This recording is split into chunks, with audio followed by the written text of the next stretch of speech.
there's this whole concept around keeping promises to ourselves, right?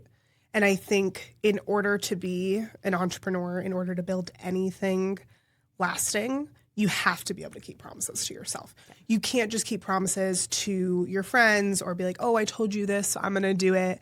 You have to learn to keep promises to yourself. Part of training for whatever, whether it's a race, a high rocks, training just by getting a trainer and keeping that accountability, you have to choose yourself to show up for yourself. And so training for that race specifically taught me I have to keep those promises, because even if I missed 1 or 2 training sessions, it wasn't going to add up to the goal that I wanted, which was to complete the race, right? Get in, losers. We're going lifting.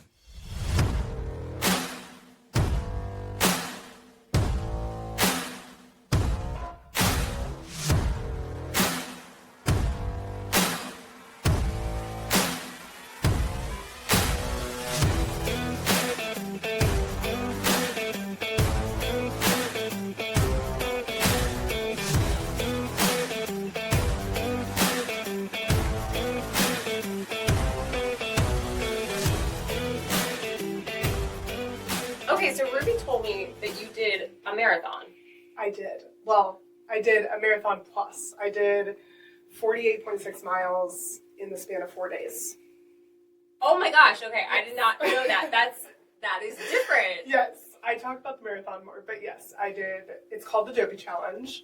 It's in DisneyWorld, and they literally call it the Dopey Challenge because you're crazy to even think about doing it. But it's basically a 5K on Thursday, 10K on Friday, half marathon Saturday, and then Sunday you do a full marathon. I did the 5K with a client, and it was so cute. It's so fun. We did it. It's like dark, and the lights are there, and I had like a Disney playlist on, and I was living my best life. Okay, so you do all of the races. All of the races. Whoa. Okay, so you get to sleep in between at least. Like, you're not sleeping. Yes, you got like a day to recover, but the mileage is It's a lot. the issue. Yeah. Yeah. So how did you prepare? Oh my gosh. So I had done races up to that. I had done like halves, not fulls. I've done halves, 10Ks. And then I had been working with a personal trainer for like, at that point, 2.5 years. So my main goal with her was to build up strength. With past runs, I had like some knee stuff going on. Obviously running, not good for you. Like, you're pounding your body, you're in so much pain. And I really was focused on this race. Like, I didn't want to run the whole thing. I wanted to do a run walk. And my whole goal was like, I wanted to end the race and feel good. Like, I wanted my body to feel good. Because you see so many marathon runners that are completely depleted. Their bodies are exhausted. They're in pain. And I'm like, there has to be a way for you to come out of it and feel good in your body. And so I really focused on nutrition, mileage, and then strength training. So I only did 2 or 3 runs a week. I trained for a year total. The rest of my training was strength training and then getting steps in. So I kind of worked backwards in the sense that I was like, okay, how many steps is 48.6 miles? And how much would I need to basically get my body to a point where it was used to high mileage? And so from there, I did basically my routine through every single race was running about 2 minutes and then walking about 30 seconds. So it gave myself a little bit of time to recover. And then, I mean, the other big portion is just nutrition. Like, nutrition is everything, but in endurance training, like, you have to be eating food. And so I was tracking macros all the way up to it. And then the days of leading up to the race, I remember it was like right around New Year's. The race happens the weekend after New Year's. Literally on New Year's, I was probably eating like 200 grams plus of carbs. Like, I was just stuffing bagels and fruit into my mouth because I did a little bit of a carb load. And then during the race, just like super high carb and then protein for support and all of that. But yeah, it was insane. It's one of the biggest reasons that I think I'm still where I'm at in my business and my podcast today, because I'm like, okay, if I can do that, I can do anything. Can we dive deeper into that? It's Yeah. like that. Why do you feel like you can do that? Because you did that incredible feat. But there's a mindset element that I really want to dive into here. So why did you feel that way? Is it seeing what you could do, Yes. realizing how capable you are? Like, Yep. So there's this whole concept around keeping promises to ourselves, right? And I think in order to be an entrepreneur, in order to build anything lasting, you have to be able to keep promises to yourself. Okay. You can't just keep promises to your friends or be like, oh, I told you this, so I'm going to do it. You have to learn to keep promises to yourself. Part of training for whatever, whether it's a race, a high rocks, training just by getting a trainer and keeping that accountability, you have to choose yourself to show up for yourself. And so training for that race specifically taught me I have to keep those promises, because even if I missed 1 or 2 training sessions, it wasn't going to add up to the goal that I wanted, which was to complete the race, right? Endurance training is a little different in the sense that, like, you take a couple weeks off and you're kind of starting from the beginning, or at least it feels like that. And so showing up for myself in that race, then completing it and being like, holy shit, I could do this. Now, when I'm in a spot in my business or my personal life where I'm like, okay, I can't do this, I go back there. And I have the medals hung on my wall next to my desk, because I remind myself, like, okay, well, if I was able to show up for a 23-mile run on a Friday morning when no one was there, no one was cheering me on, no one cared if I completed it, I could actually say on social media that I completed it and not, then I can do anything, right? Because it's a sense of integrity. It's like, no, I actually completed it. I actually did what I said I was going to do. And every single time that I did that through my training, it's like, you know, putting pennies away in a piggy bank that now is exploding, because now I have that confidence. I'm like, no, I can do anything I set my mind to, because I'm going to keep that promise to myself. and that's something that I think a lot of people don't necessarily realize. It's when you put yourself in these challenging situations that this confidence comes out. For me, you know, I'm a 2-time Guinness World Record holder for lifting a kettlebell just a crazy amount of times over the course of an hour. And I remember after I did that, I was like, oh my gosh, I did the thing I said I was going to do. And then I went back in and I did it again. And I had the awards, and I'm like, this has to be in front of me all of the time, just as that reminder that you did this.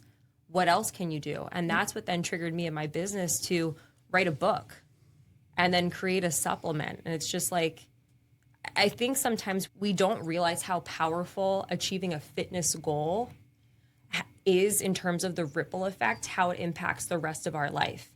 You know, it's not just about, you know, losing weight or lifting something heavy or, you know, feeling good in our body. There's something so powerful in terms of how we then show up in all of these other aspects that maybe we didn't realize initially. Yep. What kept you in the race? Because I know for me, so all of my stuff with Guinness, you go nonstop for an hour. But when you're doing, you know, a marathon, it's probably going to be more than an hour. So what was kind of your strategy to stay in it when you were actually in race mode? Yeah. I mean, the first 3 races are nothing, because a 5K, you're like, obviously a 5K is hard. But when you have a marathon on Sunday, I mean, the whole time I was just focused on conservation, right? I'm like, okay, I need to conserve my energy. I did a lot of research. I literally consumed any endurance runner possible. And one of the biggest takeaways is, like, you're always going to try to start faster because of your adrenaline, but don't do it. Slow it down. If you think you're going fast, slow it down. Really save and conserve that energy for those last miles. And so with the marathon specifically, I had a list of affirmations that I made as my screensaver regarding running, right? These things are like cliche. People think they're like, oh, I don't need to do that. But like, I would pick up my phone to change a song and the affirmation's there. I finish marathons. I'm a marathon runner, right? We're training our brain. Mm-hmm. I asked on social media, I was like, hey, if you have my number, like, randomly send me a text, randomly send me an Instagram message, and I would open things as they were going, because it's like the first 14 miles, you're cruising, you're fine.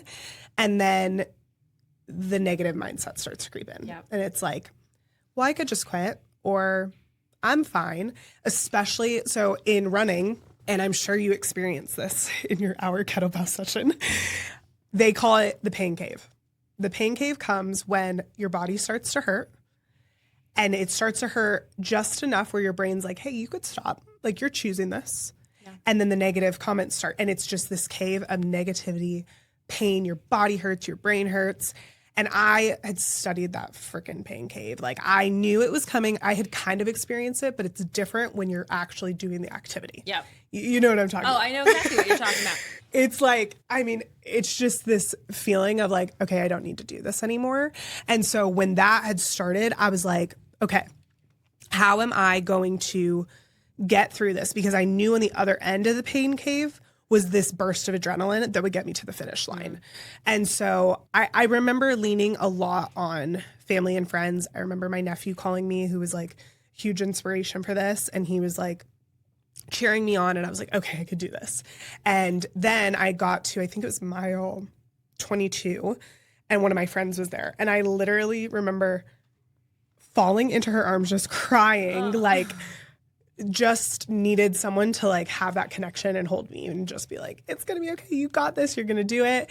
And then from there, I mean, God, I've never learned more about self-talk than in that moment. Self-talk is one of the most powerful things, and I can completely relate to having the words out in front of you, even the songs that you have playing. Yes. So when I went into Guinness, I was super specific about this is the playlist. And I trained with certain songs, so it almost like allows you to know this is where you're at, this is how many minutes you have left, just keep going, you have this amount of reps already under your belt. But also just having words, having songs that have very specific words of encouragement. Like, I'm the kind of person, I don't want to hear songs about, you know, I'm sad because my boyfriend left me. Like, we're not putting our life sad girl sucks. playlist on at all. No, like, words create worlds. That's what one of my friends says. Oh, I love and that. when he started, you know, mentioning that, I really noticed a difference when I had positive words around me or strong words around me. I have on my gym wall just the simple phrases of, yes, you can. Yes, I can. And I remember it was around the 40-minute mark the second time I went into this record, and I was like, fuck, I don't know if I can do this. And my coach and her husband flew out to help me with this, because when it comes to Guinness, you have to have X amount of people there to confirm you did this. Like, you have to have it on camera, but you need spectators. And she was there, and I was like, she flew across the country. She took all this time out of her day. I know I could stop. I can't stop. That was one thing that kept me in. But I remember it was at this point, and I was like, I don't know if I can. And the words are going, and I see, you know, positive words on my wall. I see these people, and I'm just like, they believe I can do this, but I don't know if I can. So, you know, this is hysterical. I have it on video, and I'm just like, you look like a fucking Looney Tune. But I just stop, and I go, hi, yes, I can. I love it. And it was something that just like gave me this big adrenaline rush, because I think sometimes it's very powerful when we can hear the words, but sometimes you get to the point and it's just like, I actually don't know if I can. So when you verbalize it, something even more powerful, primal, it comes out, and it makes you just continue to go harder. Yes, it's interesting you say that, because my therapist always tells me, she's like, you know, your thoughts are sometimes lies, and that's okay. The more we speak them out loud, the faster they get out of our head.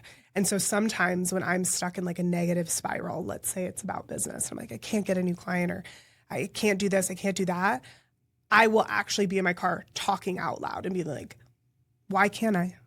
Who's saying that? Talking to yourself in the sense of what you just did too. Like, that is so crucial on the negative side as well, because you can actually, it's almost therapeutic in the sense of like talking to your friends, right? Because sometimes you'll say things to your friends and like, wait, that doesn't make sense. But do it to yourself. Talk to yourself. Talk it through to yourself when you're alone, and you'll realize like, oh, that's not true. That's not what I believe about myself. Our brains do lie to us in the sense that they say that we can't do it, or we can't get this. And if we're stronger to change those thoughts, we have greater impact. And that's how we can actually complete things. Have you ever had somebody say to you, like, but I feel silly doing this? Oh my gosh, yeah, I feel silly. I feel silly too. That's why I do it in the car, because like people think I'm on Bluetooth, like I'm on the phone. But for sure. And I mean, I talked myself through the marathon, like just like you did. I mean, I wasn't screaming it. I think that's even more powerful. But I would be like, you can do this. And the other thing when you were speaking is like, when I was in a rut, when I was running, I remember I would try to find someone to say like, you got this. I would try to find another runner that looked like they were in the pain cave, they were fighting it. And I was saying it to them to help them, but really my intentions were to hear it back to myself, right? So like, even if you're sure, I mean, the gym is a great place. If you go to a gym, find someone who's like killing it and like tell them, hey, you're doing a great job. Like I see you showing up every day. You're hearing those words back to yourself too. And 99% of the time, they're going to say the same thing to you. Yeah. I love that. I do find some people, they really struggle to say it back to themselves. Yeah.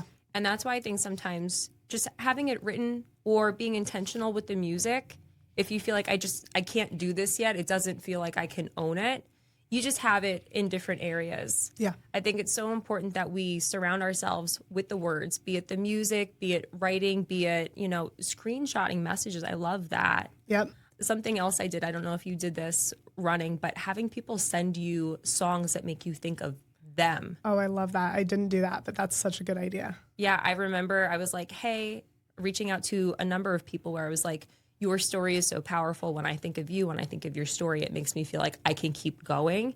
And when that song would come on, it would just like trigger something, like a different emotion. Because I think, it's not to say that every person's story makes us feel a particular way, but it can light a different type of spark. Of course. And it comes from this, from northeast, southwest.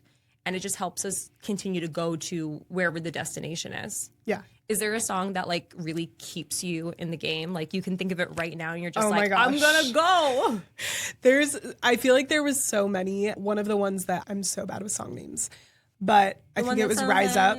Yeah. Do you know that song? That song, yeah. I played that song so many times when I was running, because it's just like there's so many different lyrics in there that you hear it and if you're really listening, you're like, oh fuck yeah, like I can do this. I can rise up. And one of the thoughts I kept thinking, and a lot of the songs reminded me of it, was you've done harder things than this. You've done harder things than this. And I would really focus on emotional and big things I've been in my life. I lost my brother when I was 21 and watched him fight cancer for 3 years. That was harder than running a marathon, right? In the moment, that was harder. But because physical challenges challenge everything, our brain, our lungs are burning, our body's hurting, we think it's harder. And it's like, you've done so many more difficult emotional things, spiritual things that you've conquered, whether it's death, whether it's starting a business, whether it's birthing a baby, right? Like all of these things are hard. And if you can remind yourself, like you've done it, you've already done it, then you can keep going. I love that.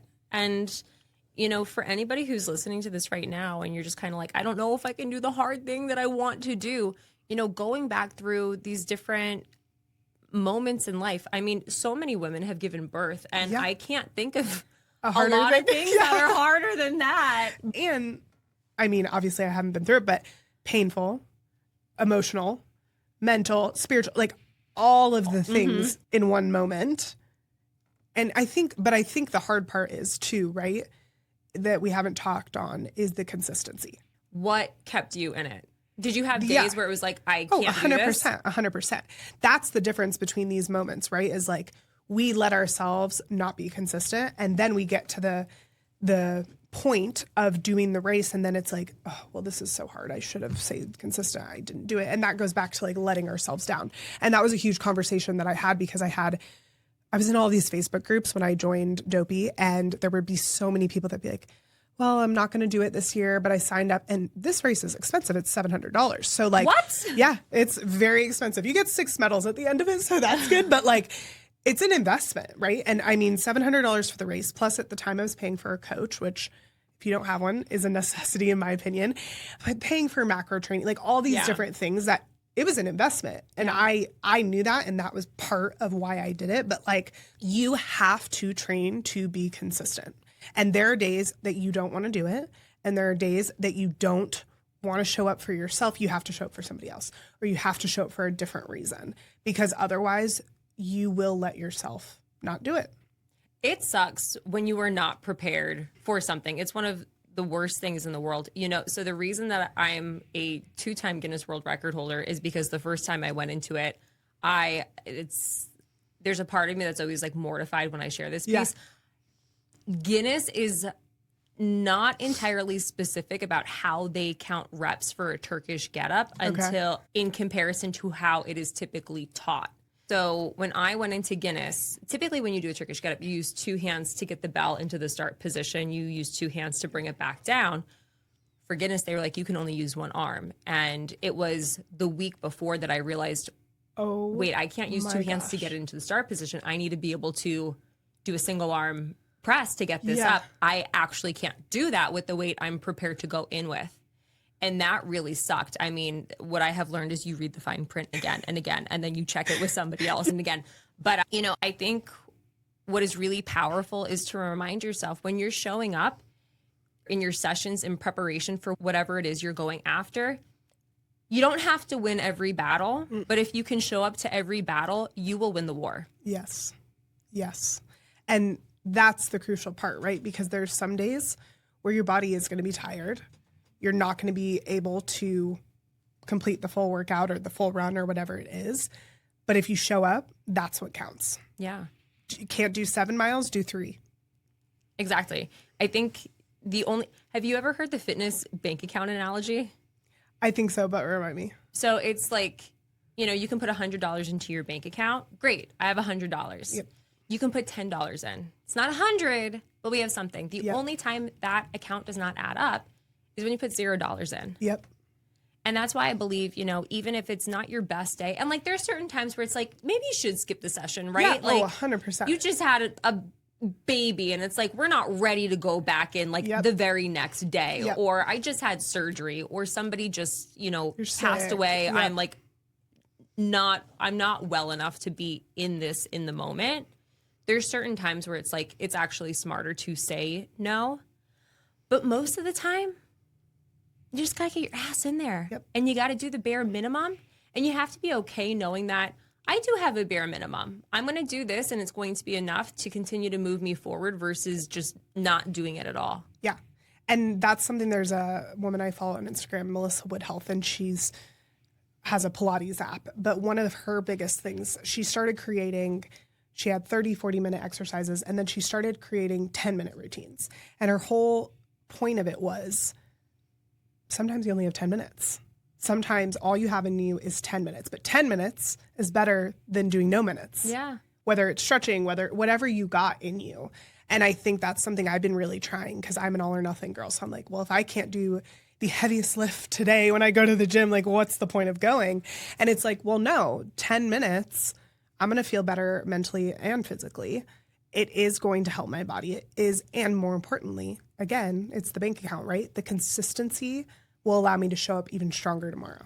And I think that's what everybody really needs to get on board with. I think there's so many people who are like, I have to, you know, be all or nothing. I don't know, did you see that Instagram video? It was trending for a while.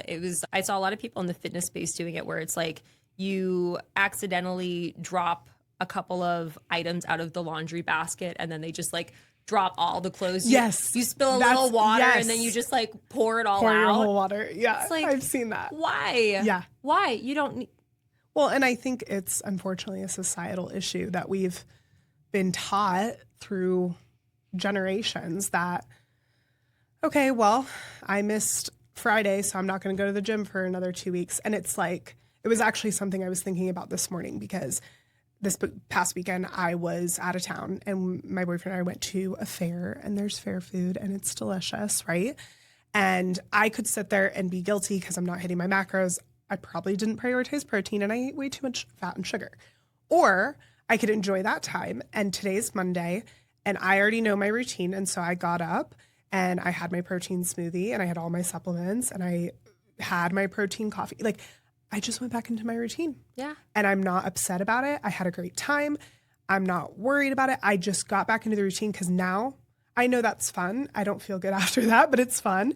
And now I'm back into it and I feel good. And that's just what I built for myself, right? And so it's like, you have to train your mind. And sometimes that's hard, right? Like I'm at the fair thinking like, It can be really fucking hard.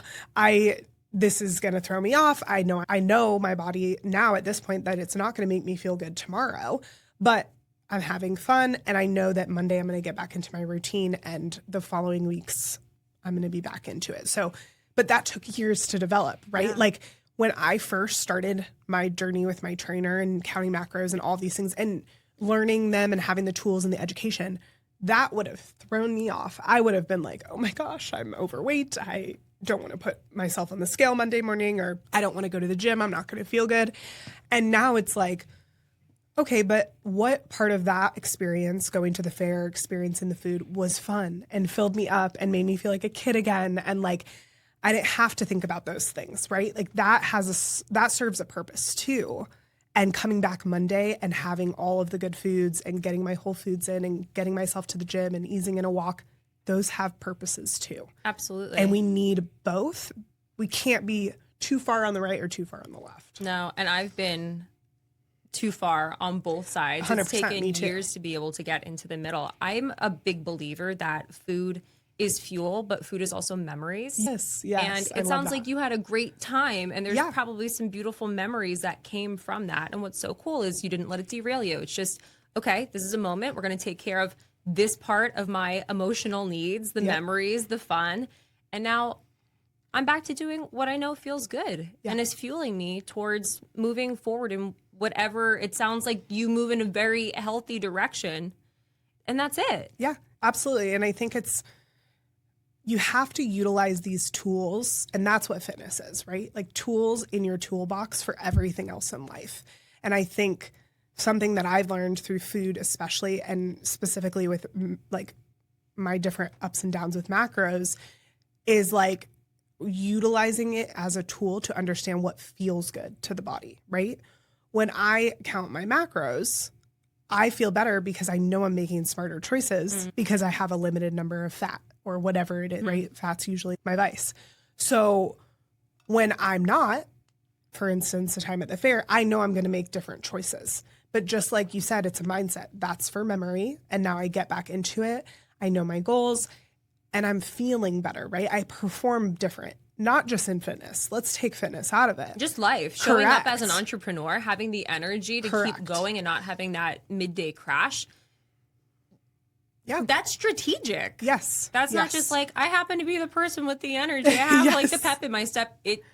Well, everything down to that, to mood, right? How we react to people. Yeah. Are you eating enough? Are you eating the right things? Are you feeling energized? Are you hydrating? Like all of that, all of your food, your intake during the day could lead to a positive or a negative reaction when you get home to your spouse or when you see your kids. And it's like, yes, those are choices, but it's a lot easier to make a better choice when your brain is lit up and you've been fueled and you have energy, even, walking in the door before dinner. Absolutely. And I don't think adults like being beginners all of the time. Because, if you think about it, a lot of people, the last time you're a beginner at something is maybe when you're beginning, whatever career you're about to go into, or maybe you go to like college. That's the last time you really had to learn some new things, or you go to a trade school, or you get what I'm putting down. And then when you ask somebody who's like 35 or 40 or 55, okay, let's learn how to track our food. They're just like, what? I have to learn? Yeah. I didn't do this I don't wanna do correctly. that. I don't want to. This is more brain space. I already have all this stuff going on. Unfortunately, this just isn't something that is taught to everyone like fucking algebra is. Yep. Which is a shame. It is. It is horrible. Because if everybody knew this is how you track, this is how you fuel for, energy, for body composition, it is that you are interested in obtaining in a healthy way. This is how you train. This is how you build muscle. This is how you... Well, and on top of that, we live in a society, obviously, that wants the easy way out. But I look at something like Ozempic and all these different things, and it's like, I understand that there's a person and a place and a time that's necessary, but you also have all of the tools, all the things that is going, weight loss, feeling better about your confidence. You can do that through food. Yeah. You can do that through fitness. Is it going to take longer? Yes. But what does protein do for us? It makes us lose weight. It strengthens our muscles, which tightens our skin. All of these things that we've had this culture that is fast acting. I want it now. I want it next week. Food and fitness can solve, but it takes time. And it takes learning. Like, you have to understand how these tools actually work in your toolbox and then start applying them.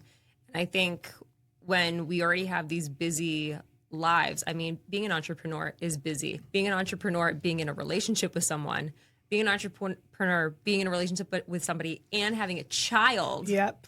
You don't even have to be the entrepreneur, but just like being an adult trying to succeed in life is challenging. So then when you're told you need to learn this set of skills and this set of skills and you can't go on autopilot, it's really tough, but you have to choose your hard and you have to choose to continue to show up even on those days where it's like, I don't want to. Well, and how can you make it easier for yourself in that Everybody learning wants process? the hack. Yeah. Right? And like the greatest investment I ever had was having a coach for 3 years where basically she had to fire me because she's like, I don't know why I'm coaching you anymore because I've taught you everything. Like, you have the tools, go out. But not having to think about that, her giving me the plan and slowly learning it and just following her concoction for my life and what I was doing taught me everything. I didn't need to sit there and study it.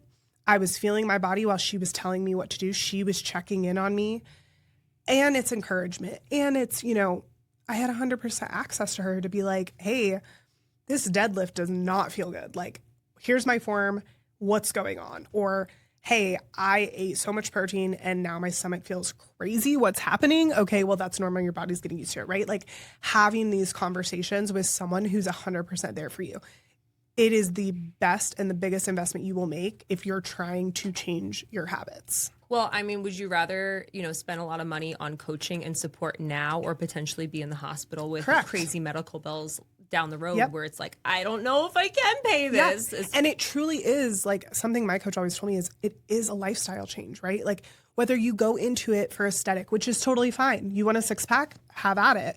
Whether you go into it for high blood pressure, I went into it of a lifestyle change. Like, I literally ate so bad. I would eat one meal a day and it was in and out, right? Like, so many calories in one meal. And I wanted to understand, okay, I want in and out today. How can I fit in and out in my lifestyle where I can still have other food, I can still feel good, right? So for me, if I'm going into it with a lifestyle change in mind, a lot of other things need to change. And a lot of time needs to go into that. It's not going to happen overnight. And so for me, having the guidance of someone else to be like, hey, this is what we're trying to do, or nudge me when I was falling off track, was worth every penny in the book, because otherwise that's on me.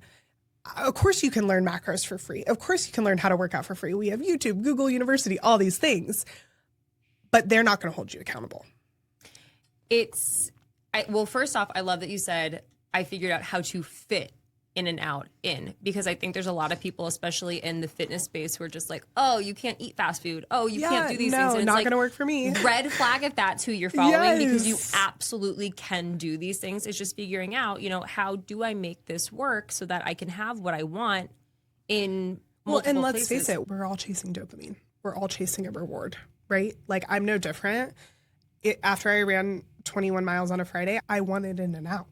And I also still needed to fuel my body to not just be fueled by in and out. So for me, I would put the in and out in first and be like, hey, I'm going to have this however I was going to have it. But I also am going to have a super high calorie smoothie with all the good things that I need to recover. And that's something I have always loved about macros, is that's what it taught me. It's not one or the other, it's and or. It's budgeting. It's learning how do I, budget for the month, budgeting for my food on the daily basis. It's learning how to play Tetris versus, I feel like sometimes people, at least for myself, I used to be obsessed with calories. Yep. And the game of balancing macros is very different than the game of just looking at total calories. Yep. But, you made an interesting comment in terms of taking the time to work with somebody, it's different than just having access to the information. I mean, how many people do you think learned how to speak French through what are some of these like free things? Yes. Where it's Well, like, even ChatGPT does it now too. does it? Yeah, it'll give you a plan to like learn the language. Okay, do you think you're going to be more successful with ChatGPT learning French or actually bringing in the person Who's immersed in it? and you're speaking it and you go there and you're just like in France for a couple of years? You would have to have so much drive and so much persistence. Talk about consistency. Yeah, I mean, it's not to say it's not possible. It is. I've met some people and I'm just like, really? You learned how to do this on your own? Like, It's go impressive. off. Yeah. But I think for most people, when you have the guide helping you on the journey, you just make progress that it's not just like fast, it's lasting. One of my favorite quotes is an African proverb, and it says, to go fast, go alone, but to go far, you go together. And I think that's what happens when you have Absolutely. the coach. They help you to realize you are capable of so much more, but we need to be immersed for X amount of time. And I think sometimes people think, if I hire the coach, I'm going to be, with them forever. And it's like, if you want to be with them Well, forever, and a good coach will tell you they don't want you to be with them forever. I think it depends on the goals that you're going after. But for a lot of people who really are just trying to gain the tools so they know what do I need to do to maintain what they're going after. Yeah, it's probably not a forever thing, or maybe it's not a one-on-one thing forever. Like I've had people where we're training privately consistently for a number of years. And then it's like, you can just be on the program now. You can, do check-ins, but we don't need to be at it together the same way we were in the beginning because you learned French. Yeah. We can talk French now. We can go on some French trips together, Yep. but you know how to speak French. Yep. Yeah, I think that's 100% where I was at too, in the sense that I knew what I needed to do, but I was trying to go far, right? And I knew having my coach on my team would help me go far. But sometimes there's a place where it's like, now you need to test yourself. Now you need to say what you're really capable of. Can you maintain this? Can you continue to be in the lifestyle that you've worked to build for 3-4 years? And that's where I'm at now of like, okay, I don't have that accountability coach. I don't have those eyes on me. Like, here's your numbers for the week. What happened? What was going on? It's my choice. And that's where I've really learned to listen to my body of like, for example, this past weekend, I was craving coming home to my normal routine. I was craving coming home and like hitting my protein goals, and just the way it makes me feel. I now know the difference. Yeah. I know that lifestyle and choosing those things makes me feel better. And so coming home is easy to it because it's like, oh, I'm going to feel so good on Tuesday when I've had a full day of food that is good for me. And I think that's tough for people who just don't know the difference. Oh my gosh. Kassidy, I was visiting family a couple of weeks ago, and nobody is as dedicated to their health and wellness as me in the group. Yep. Especially in regards to food. And I'm somebody who doesn't eat out a lot. I live in the middle of nowhere. It doesn't really make sense, but I enjoy getting to choose my food. I enjoy getting to cook meals. Yep. And we ate out every day. Yeah. And I'm just like, I feel terrible. And it's not even like, making terrible choices, but it's like, I don't know that people understand the reaction until they get put into the opposite setting to realize, oh, you can feel really different. Or, oh my gosh, I had a really weird thing happen a couple of nights ago. This man showed up at my house. This is a whole separate podcast episode, but I ended up sleeping for 2.5 hours before I needed to go to work the next day. And I was like, when people say that they don't get enough sleep. No, it's wild. What? It's wild. You feel crazy. Yeah. You feel like a zombie. Like, I thought I was drunk, and I was like, no, you're not. You're not drunk, Colleen. You just didn't get your sleep because of this. Okay. When you get enough sleep, when you get enough water, when you hit the right macros, you can feel like a motherfucking superhero. And I think sometimes people just don't realize how simple it is, like the simple things aren't sexy, No. but everybody is just like more intrigued by the sexy things, Yes. by the quick fixes, by the hacks Yep. than actually doing the basics. And the basics are where it's at if you want to feel like a badass 100%. bitch. And it is to say, like, you're traveling or you're in a work scenario where you do have to go out. There are healthier options. They're always going to put 10 pounds more oil than you ever would have at home. Yeah. But like, you can do those things. And that's something I've been trying to practice as I've been traveling a lot this summer is like, okay, you know, I'm going to eat bad at the fair, but the rest of the time, what can I do? What can I prioritize? Okay, I'm going to get some food with protein. I'm going to get water. Maybe I'm going to skip a cup of cocktails in the morning at the pool so I can have some later. Like, there are different ways. And I just like, I call it negotiation with myself. Like, I'm always in negotiation with myself. Yeah. How can I pack snacks that are going to be more fueling and all of these different things? But I don't think you can have those conversations with yourself, in my opinion, until you have the foundations, until you've really been so strict. I mean, when I first started out, I was so dedicated. Like, I was not missing. If I was going on a trip, like, I was tracking my macros the whole time. Like, I know you are this trip, right? Like, there's times in your life where that is what you're doing. There's times in your life where you're like a little bit loosey-goosey and you're going to get back to the routine. But I don't think you can be as loose unless you've had that strict foundation of like, I have to do this 100% of the time. Well, so I've been working with a registered dietitian, Hillary Irvin, for 4 years. And the relationship I have with food now, I'm so much more flexible, especially when I travel, to be like, okay, we couldn't hit this exactly. That's okay. Next meal, let's see if we can make some adjustments, you know?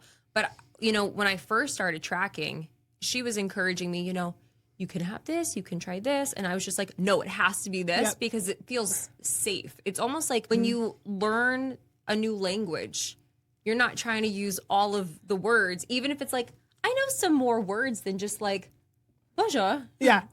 But you almost stick with the things that you just know until you're confident, you're comfortable enough that it's time to expand. I mean, I had friends in the beginning, they were like, you're not going to go out with us. And I was like, I'm really trying to be immersed in this world. And Hillary would even be like, you know, you can go out and like, I can help you navigate the menu and you can do this. But it was really hard. Comfort. It was scary because I was like, but when I'm home, I can control everything. Yep. And I think what can be dangerous is if you aren't working with the expert and they're reminding you, you don't have to be. There's a difference between I have a particular timeline. This is the only way I'm going to reach the goal, and being so rigid to the point where this is obsessive. This isn't good. Yeah. Let's not be here. And it's a fine line. And I think one of the reasons I love working with her is because I was very rigid in the beginning. And over the years, I've learned how to be more flexible while still staying in alignment to myself and to my goals. Yeah. Well, and that's a good point too. Your goals are going to differ. Like, I'm sure your goals when you're preparing for a Guinness World Record, they're going to be stricter, right? You're trying to be a world record.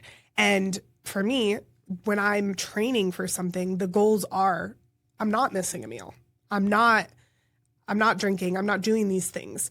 And then, okay, now I'm not really training anything. I'm training for life. What are my goals here? And I think that's been difficult for me personally to adjust those goals and to pull back, just like you're saying, right? It can be too extreme.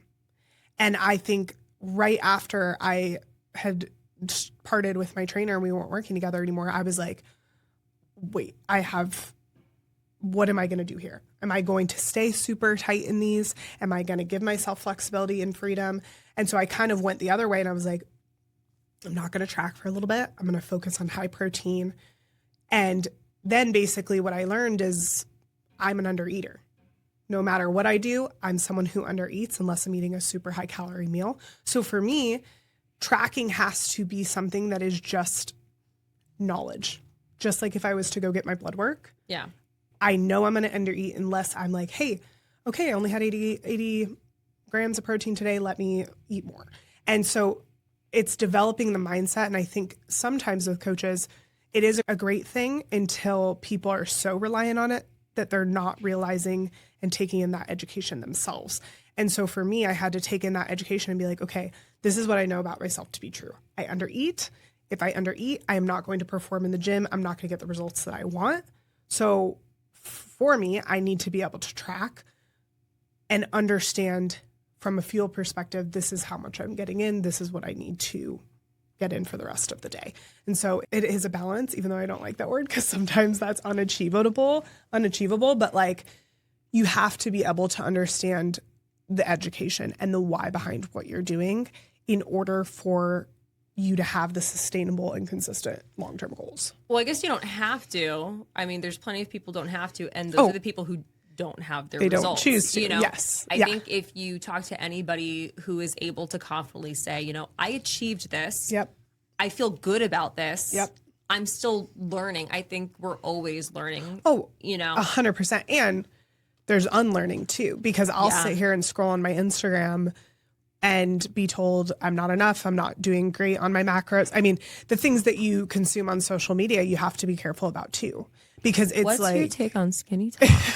I hate it. I hate pretty much anything to do with fitness on social media, if I'm honest, because like I can sit here and do a squat one way for 3.5 years and feel great and have no back pain. And then I can watch a TikTok that I've been doing it wrong the whole time and that now I'm hurting myself, right? So the misinformation is so painful, but it's also, I try to think about it, I'm like, it's not misinformation for everyone because it resonates for someone. But when it comes to people on the internet telling us how we should look, how much we should weigh, all of these different things, I struggle with that a lot because I get it sometimes. I'm a consumer of it sometimes. And I sit here and I'm like, aesthetically, I could care less. I believe that muscle equals longevity. I believe that muscle is the way to live the longest, the best life. That is why I go to the gym. But I'm told on Instagram, if you have too much muscle, you're a man. If you don't look like this, you're not worthy. And it's like even someone who doesn't have the goals aesthetically, social media can get in your head. And you have to be so careful about what you're consuming, but you also have to have conversations outside of social media like this. Yeah. Where like I'm talking to someone else who's probably doing all these things for her health versus the aesthetic, even if the aesthetic feels so great. Because there has to be other reasons. And I think at least what I'm fed on social media is it's all external. It doesn't have much to do. There's a conversation, I think, within like the male fitness community that I see sometimes focusing more on the internal. But on my feed, it's loud about aesthetic and only aesthetic from the women's side. I think it's so important for anybody who wants to go to the gym. If you do have an aesthetic goal, there has to be a performance goal as well. Yep. Because eventually you will probably achieve your aesthetic goal and then you're going to be like, okay, now what? What's going to keep you going? I think, you know, that's a whole separate podcast episode. Maybe we'll go there. But it's not just about aesthetics. It's about feeling strong. It's about feeling powerful. It's about the ripple effect of accomplishing big things. And you can use fitness. You know, races or, you know, a record or anything. Like you can choose to allow you to develop this confidence in yourself that will just have this ripple effect into other areas of your life. You know, looks fade. 100%. How old are you? I'm just turned 30. Okay. So eventually, you know, you're going to be 80 and the body's just 100%. Not going to look this way, right? But the confidence that you start developing now, the confidence that you have, the incredible things that you've already accomplished, that's going to continue to grow. Yep. That's not going to fade. That's not something that's going to fade the way bodies are going to inevitably change because we're all going to die one day. 100%. And I think that's the importance of the education too, because it's like, if you're focusing on the education of the benefit of building muscle, the benefits of mobility, those things are only going to become more important as we age, right? And so starting younger, but focusing on like, hey, when I'm 80, I want to be able to lift myself up if I fall or all these different things.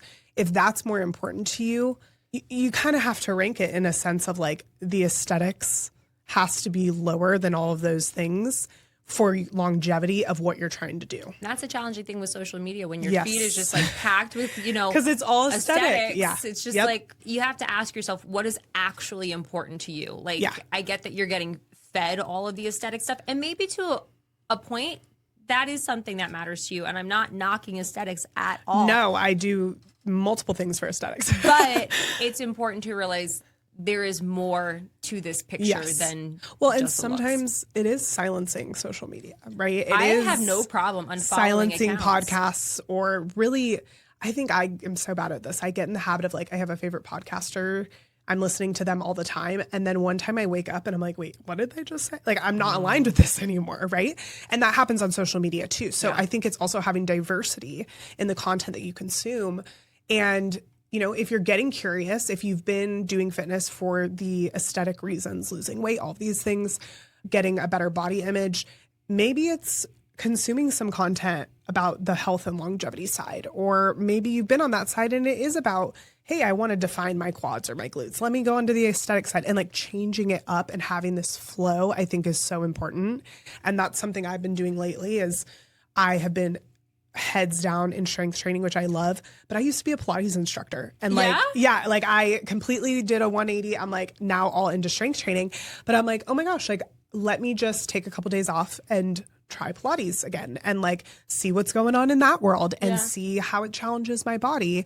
And I'm learning so much about like, oh my gosh, my mobility is not where it used to be. Like I'm so strong, get me a barbell, I will crush you. But like planking is hard. All these things are hard in a different way. And it's okay to have this fluidity of like, here's my normal routine. Let me try something new.